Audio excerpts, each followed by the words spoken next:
The Pixel lineup of phones has been one of the strangest phone lineups to me. The legacy of that phone is complicated. Originally, I hated the Pixel phones. The specs seemed belated, designs outdated, and quality control terminated.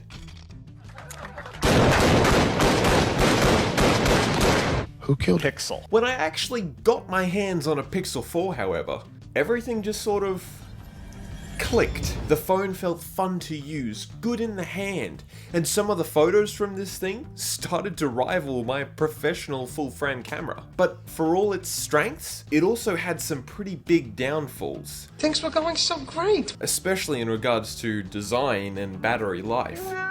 And that honestly is a real shame, because now that I have it in my hands, I can see that the Pixel line of phones has so much potential, but looking at the history of the lineup, there always just seemed to be the one thing that goes wrong.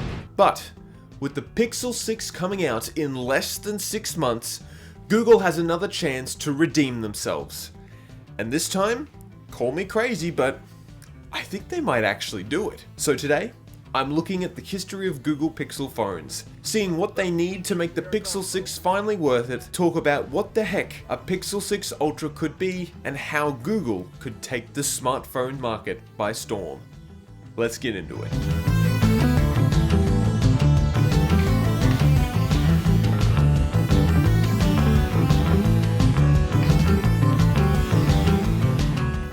Let's go for a quick history lesson, shall we? 2016 saw the release of the Google Pixel. Hot off the heels of the Nexus 6P, this was a Google smartphone that promised an excellent user experience, unique Google Assistant features, and an exciting camera that smoked the 2016 phone competition. And for some reason, the portrait mode was named lens blur and required you to raise the phone in order to work. While it sacrificed looks and the possibility of having any other standout features, the Google Pixel quickly cemented itself in the minds of tech reviewers, and it did mostly well in sales. Fast forward to 2017, and Google announces the Pixel 2, a big upgrade over the Pixel 1 and possibly, honestly, one of the biggest generational leaps out of any of the Pixel phones. It brought a much improved design. You so fucking precious when you smile. Front-firing speakers, squeeze for assistance, water resistance, and a sensational camera with portrait mode, not lens blur. And of course, it can still make phone calls. However, the XL model came with a nasty screen burn issue that plagued a small amount of units, including mine, and it left a nasty stain on the Pixel's reputation. However, reviewers love the camera and sleek Pixel experience.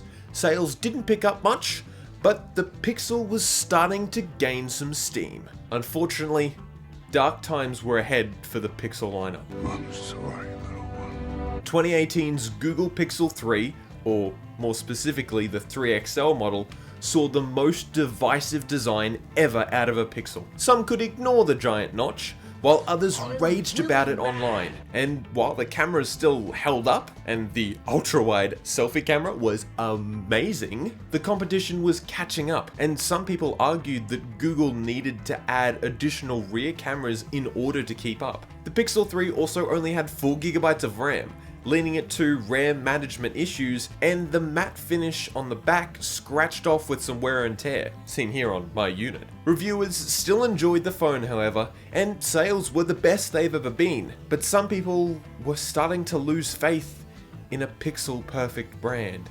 However, Google had an ace up its sleeve, and in 2019 it launched the Pixel 4. Gone was the notch, replaced with a seamless top bezel, this time equipped with a solely radar chip and a face unlock system, which I absolutely love. The camera round back had been upgraded to now feature a main wide-angle camera and a 2x telephoto camera. The RAM had been bumped up to 6GB, and the screen was burn-in free with a 90Hz refresh rate. Unfortunately for Google, this ace was actually more of a joker. Among other concerns, the Pixel 4's biggest problem was the battery life. Tales of less than a day battery life could be heard in almost every review, leading to most reviewers having second thoughts on this year's Pixel. The camera was still amazing, but the competition had caught up and even surpassed some of the Pixel's pitches. The price tag was steep and sales were down, resulting in the future of the Pixel line being put into question. Indeed, dark days for a Pixel imperfect. However, in stark contrast to the actual year itself, 2020 seemed to be the beginning of a redemption for Google. Flying under everyone's noses in 2019 was the Pixel 3a, a budget Pixel phone that cut out some of the more premium features of the 3, while still retaining the same excellent Pixel experience and amazing camera. It was a smash hit, selling more Pixel phones than any other model, and it gave Google the second win they needed. In late 2020, they released the follow-up, the Pixel 4a, and it was extremely positively received. A little later, Google followed this up with the Pixel 5 and the Pixel 4a 5G, but that's not important. The Pixel 5 marked a much needed step back for the Pixel line, with it using a mid-range processor, removing features like Squeeze for Assistant, and dropping the price by a couple $100. However, all of these trade-offs were completely worth it for what the Pixel 5 gained. It replaced the telephoto camera with a much requested ultra-wide-angle camera, finally added a pleasing front design to a Pixel, and introduced amazing battery life. It had a specially designed bioresin back, included the best and clickiest buttons I've ever felt on a Pixel phone, and possibly its best aspect, the Pixel 5 had no serious hardware problems. Okay, so maybe some frames were coming off, but no widespread ones. While the Pixel 5 definitely confused some reviewers and longtime Pixel fans, most of them really loved the phone and appreciated a Pixel experience that had no major faults. Like I said, this was definitely a step back for the Pixel, but it was a step back Google so drastically needed. Every year, the Pixel always seemed to have one deal-breaking problem that stopped people from fully recommending the phone. And now that Google has refocused and taken a year to reevaluate, the Pixel brand, it's ready to strike back harder than ever. And all of this takes us to the Pixel 6, a phone lineup that deserves to be great. A lineup that deserves to finally live up to the Pixel potential. I've come up with my dream Pixel 6 lineup, and while there are no leaks to back these up, at least originally, these are the specs that I want the Pixel 6 lineup to be great. Again, it was before the Pixel 5a was leaked.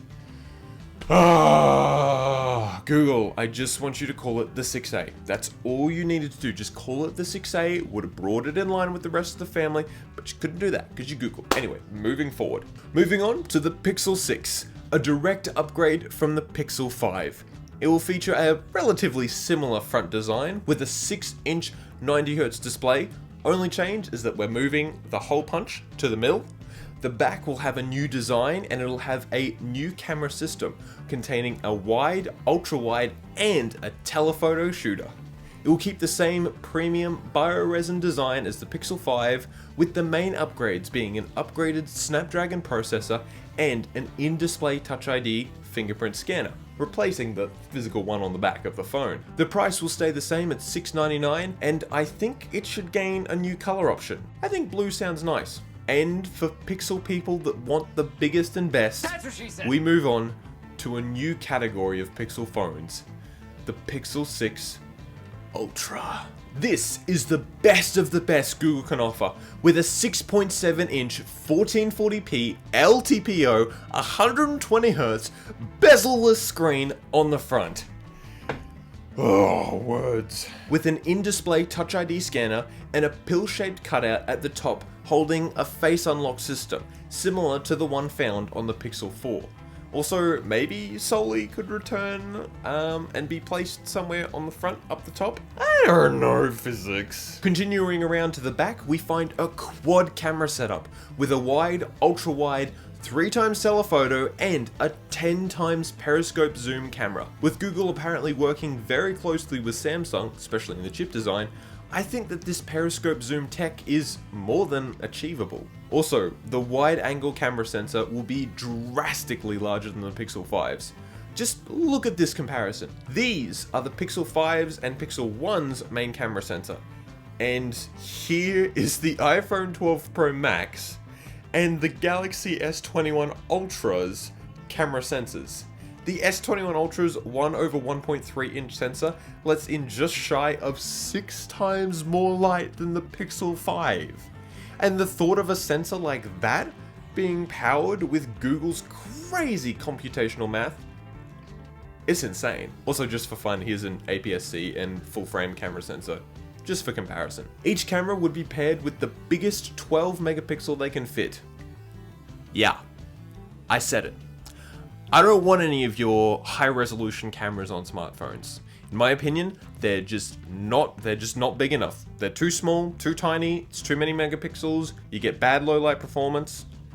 Anyway, that's a future video. Powering all this will be the newly designed Pixel SoC, codenamed Whitechapel, paired with the return of the Pixel Visual Core for faster photo processing times. Add 12 gigabytes of RAM to ensure everything runs smooth. Back this all up with a 5000 mAh battery in conjunction with an LTPO display able to go from 1 to 120 Hz refresh rate. And the battery life on this thing could be as good as, if not better, than the Pixel 5. Add the starting storage of 128 gigabytes and give like 256 and 512 as available.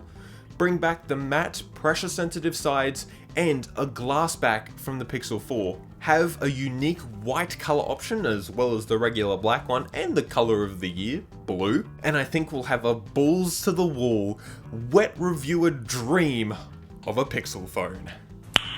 Nice. Price can be around $1,000 to $1,400. It really doesn't matter.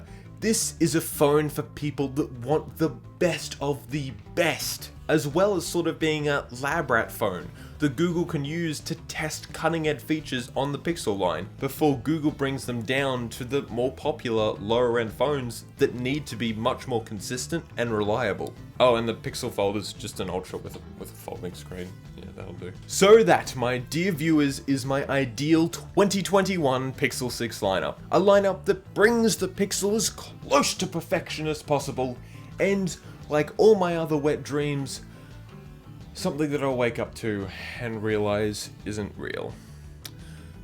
Although, at least with all these talks of a foldable Pixel being in the works, one thing's for certain. The Google Pixel line has more potential than any other phone line. And I honestly reckon the best is yet to come. Thank you for coming to my nerd talk. If you like what I do, subscribing would be gracious. This article from 2018 saying that Google might overtake Apple in sales is hilarious. And as always, stay strong.